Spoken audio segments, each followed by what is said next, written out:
Soul family, just want to tell you all thank you so much. Like, all of those who prayed for me, send me the well wishes, like, basically it's held space for me to get my justice. I got immediate justice over the sexual harassment situation at work. They are going to move me away from that location and change my hours around. It's still long shifts that kind of suck, but that doesn't matter.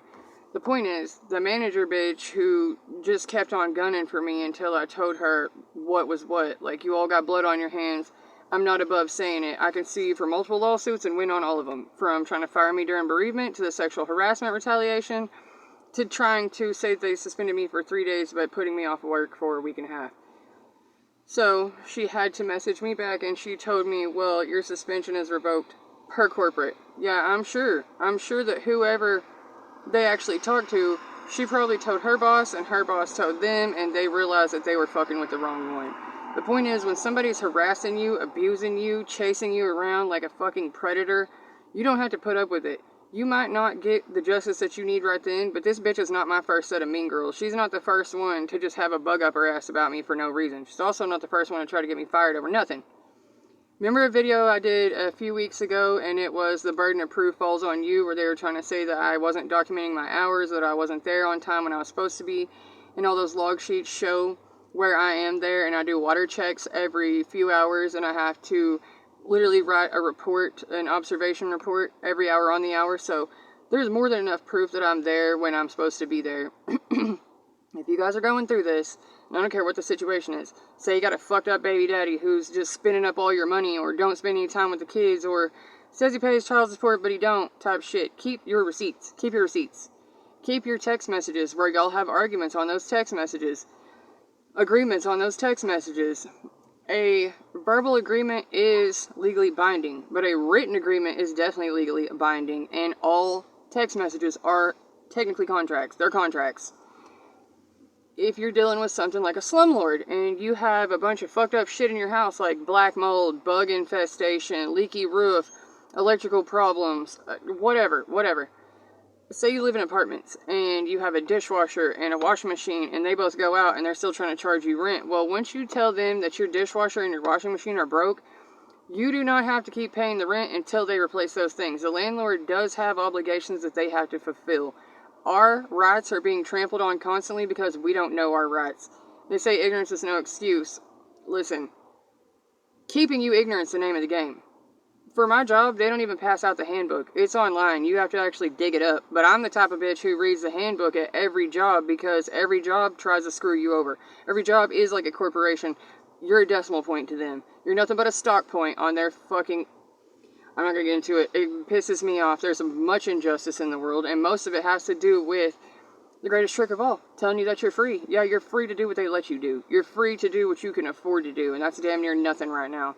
For the average person, it is literally go to work, go to sleep, go to work, go to sleep. You don't have enough money to do shit. You don't even have enough money to get to your next paycheck, and they intentionally keep you cut down to that level so that you will have to keep trying to make it to the next paycheck. That way they can puppeteer those strings, make you come to work no matter how much they're fucking you over, no matter how much you don't get benefits, no matter how much overtime or lack of overtime. Basically, when the corporation was responsible for giving you insurance if you work more than 30 hours, they cut everybody's time down to 24 hours. Whatever it's going to take for them not to have to fucking pay what you're worth, right? So, you take everything away from us and you wonder why we're not buying anything. There's a point at which the rich fuck themselves because they're not buying their shit from each other. The corporation has to have someone to sell it to.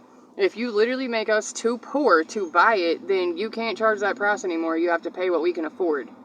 This pecking order bullshit's not real.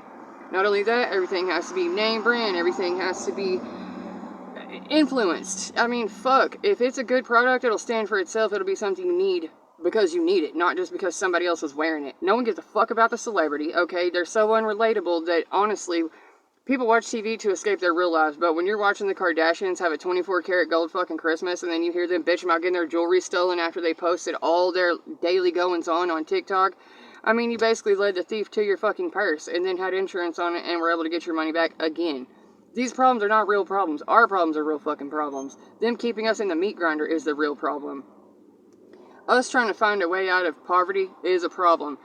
But here's the deal. If you kill all the slaves, then who will cook your food and wipe your asses for you and do the work for you and buy your fucking products? Without us, the shit has no value, right? and the things that we place value on actually become valuable. We place value on the truth. We place value on justice. We place value on fairness. Not everybody in the world is power hungry, money hungry, just greedy little fucks looking for instant gratification. And if you are, then eventually that well will run dry, because eventually when you're out of stuff, you'll be out of people too. You know what I wonder about celebrities? What the fuck do they actually do when nobody's looking at them? Are they just like a vacuum in a broom closet? Like, basically they're insecure little teenage girls needing attention. I mean, they die without that attention. These people seem to have so much confidence, but one tabloid, one tweet is enough to fucking shut their career down. They don't know how to watch their mouth. They don't know how to be polite. They don't even understand the audience that they're trying to connect to, because basically they don't live in that circumstance. You know who watches daytime soaps all day? Housewives. Housewives who are so fucking bored they have to watch drama in other people's lives. They know that. They know that. But now they've made it to the point where even housewives got to get a job, so strangers have to start watching their kids around toddler age and keep them until high school when they can start working. It's a fucking meat grinder. An endless cycle of bullshit. Trying to convince us that basically what we need to do is go to work, stay there 40, 50 years, give that company 50 years of your fucking time, and then hope to God that you can retire in time to still have enough of your life force left to go do the things that you want to do. This is the wheel that's always been turning. Our grandparents did do it. Our grandparents worked their asses off. They had their kids. They stayed at their job. They bought their houses. They did all this stuff. Well, this stuff was solid. This infrastructure was solid. It wasn't going anywhere. By the time our parents came along, they had more than enough opportunity. More than enough. There were plenty of jobs. America was fucking hopping, right? And so then somewhere around the 90s come. After their parents made it for them, the kids of the 80s, they were able to come in and suck up all those benefits. But they were so greedy and so excessive that they used it all up. So then there was the 90s and we had a little bit more. Say the Clinton era, whenever we had a surplus. Well, that's also the era in which we created NAFTA, the National Fucking Free Trade Agreement, to where our businesses could leave here and go to another country where they're outsourced for cheaper. So as our industry left, our towns started dying more. Our prices went up more. You wonder why Donald Trump is like, fuck them, we're putting tariffs on them? Because if all of our businesses are going to move to their country, then they are literally going to pay us to sell our crap, to sell their crap here. How about this one? Whenever literally the Japanese come over here and buy a piece of property, and it is not for manufacturing, it is for real estate. And once they buy that real estate, they won't rent it to anyone else over here. They're literally just holding property over here to raise real estate, to raise housing fees here, to make it that much more difficult here. Not only that, all the illegals who were getting literally tons and tons of benefits, from housing, from HUD, to medical, to food. I mean, literally everything was handed to them, plus here's a way to go to school while you're at it. Fuck that. When the people who live here and work here cannot get insurance or full-time work or even fucking paid daycare, hell no. We're not just going to give it away for free. It's not free for us. It's not free for you. It's not free for me. It's not free for them. It doesn't need to be free for them. Work for it or don't have it.